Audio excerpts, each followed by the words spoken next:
So today we're going to be talking about how to optimize our sales meetings.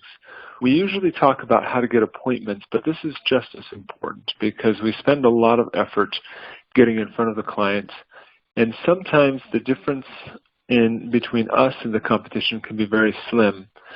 So optimizing some of these key points will help stack the advantage in our favor. So the first question is, if we have the option to be the first or last to present, where should we put ourselves in line?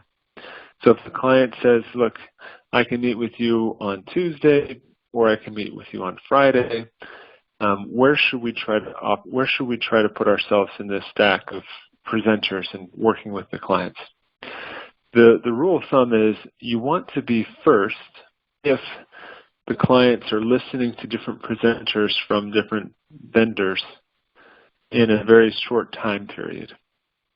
This will help influence the future meetings that your clients will have with other vendors, and they'll basically stack you up against the other vendors and you can help influence how they see the other vendors.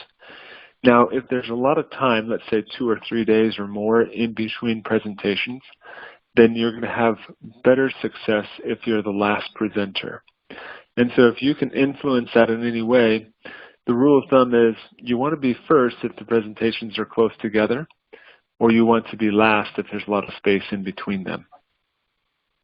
Another thing to think about is if your client is coming to you, you want to make sure that you have soft chairs. Soft chairs will help put the nervous system at ease and make it easier for them to make decisions. Likewise, if you want to help, one of the areas that's hard for our brains to understand, a lot of times we're dealing with complex situations and complex products that aren't very easy for our brains to conceptualize. And so the easiest way for our brain to understand the value of a product and its impact is by creating context. And the context is best created by helping provide comparison products. And so the studies have shown that we can increase the close ratio by about 66% if we can provide the competitor's products in the presentation and show how it compares in terms of features and benefits and price and so forth. You want to make sure, though, that the products are significantly different. If they're too similar, it's going to cause your brain to have an overload and not make it easy for them to make a decision. But you want something that they can distinguish, something that's easy for the brain to understand. This is how we're different, and this is how we're the same. But at the end of the day, you want to make sure that it's just two. If you present more than two, then you go back to the original problem where it's still too hard for the brain to understand. And so you want to keep it simple.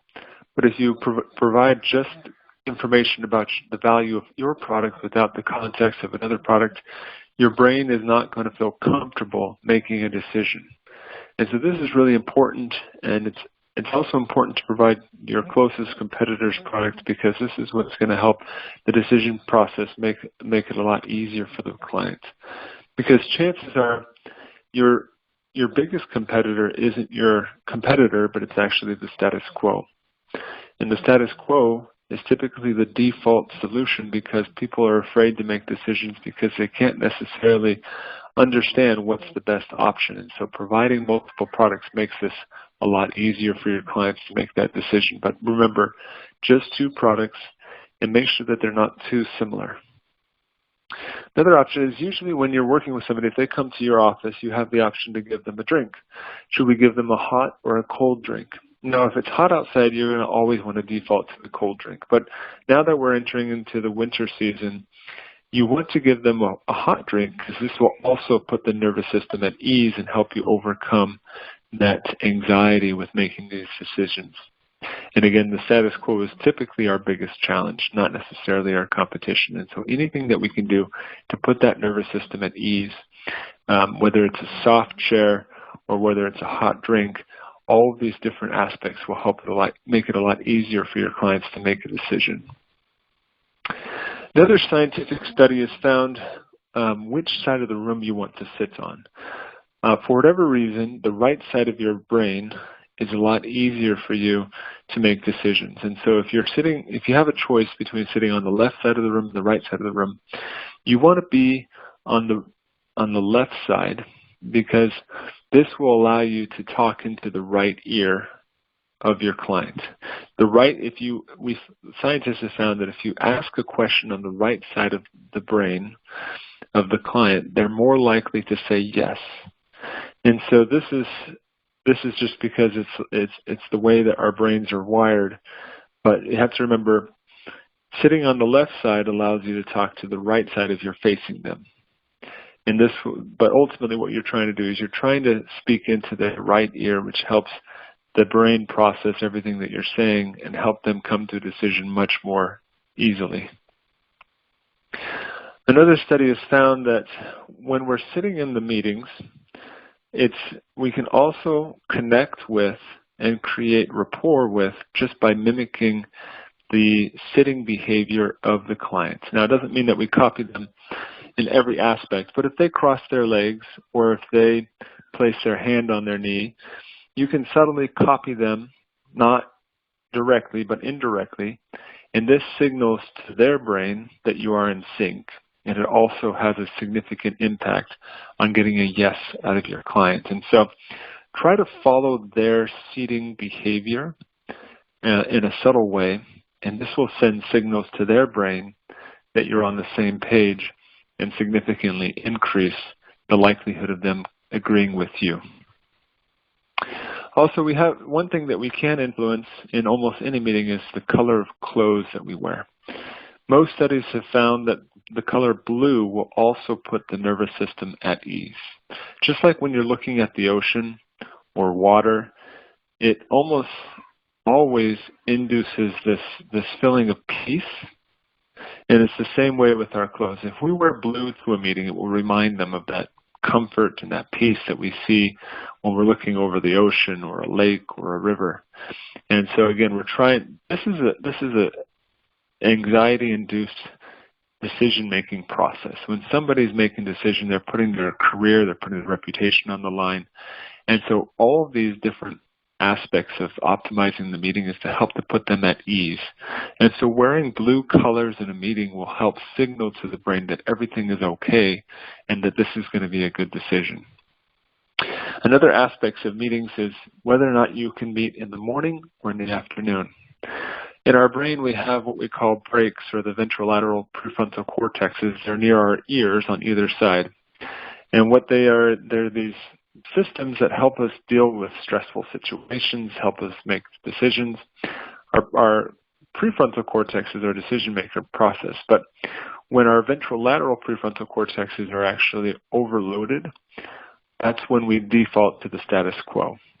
And so as the day goes on, the resources within these ventrolateral prefrontal cortexes are depleted, and that's why at the end of the day, our decision-making capabilities are much more limited because we just can't deal with them. Making decisions are very difficult, especially because we're trying to deal with the future and trying to perceive what will happen based off of everything. And as we talked about earlier, these are complex decisions, and so it's not easy just to say, yeah, this looks like the right path to go.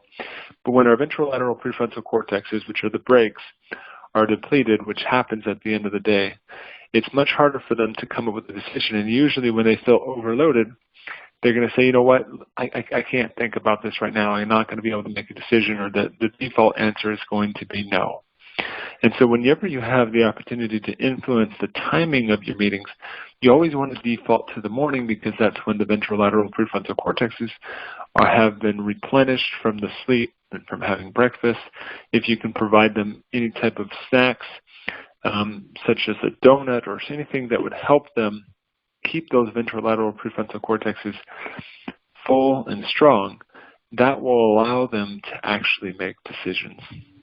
And so again, morning time is going to be your optimal time to get them to actually pull the trigger on something compared to the afternoon. Another important aspect of meetings is nowadays we typically use digital displays. It's much easier. We just put it up on the TV. We go through the slideshow presentation. But in reality, if we want them to have an emotional connection to what we're talking about, they need to be able to touch and feel it. Now, we can do both. but if you want them to have an emotional attachment to what you're doing, then you need to have a physical content in front of them, something that they can touch. And so when it comes down to whether or not you should print or show, then you're going to find that printing whatever you're presenting or having some type of physical object will help enable them to have this emotional connection to whatever you're trying to talk about. And this will ultimately lead to greater sales because you're going to be able to cater to that side of the brain that has that attachment to what you're talking about. It will also leave a much more lasting impression with your prospects at the end of the day, something that they will take with them subconsciously, something that will stick with them. And so if you have the opportunity to create a physical version of whatever you're trying to present, whether you're printing out the presentation or there's a physical object associated with what you're doing, whether it's charts or anything that they can touch, it's going to have a much bigger impact on the success of your meetings. Now, if you are working with presentations, your marketing team will make your presentations look beautiful, right? But there's one thing to keep in mind, and this is another area that scientists have found, that the more effort that it takes to read your content, the subconscious brain will identify that as something that's more valuable. And so if you have a more laborious font, content that takes a little bit more effort to read, it's going to subconsciously cause your client to perceive that the value of the product is greater, if that makes sense. So if you think about it, the more fine print and not necessarily filling up the page with writing, but just making a little bit more, taking more effort for the client to read and understand what your product is about in terms of making the font maybe smaller or more laborious to read, it's going to also cause your client to invest more effort and time to understand what it's about. If you make it too easy for them, then that perception will be altered and the value will be less, it'll be a little bit feel cheaper in a way, if that makes sense. And so the font that you use will also influence how your clients perceive the value of your products and how they perceive what you're doing and really the credibility of your company. So with that, we'll go ahead and open up for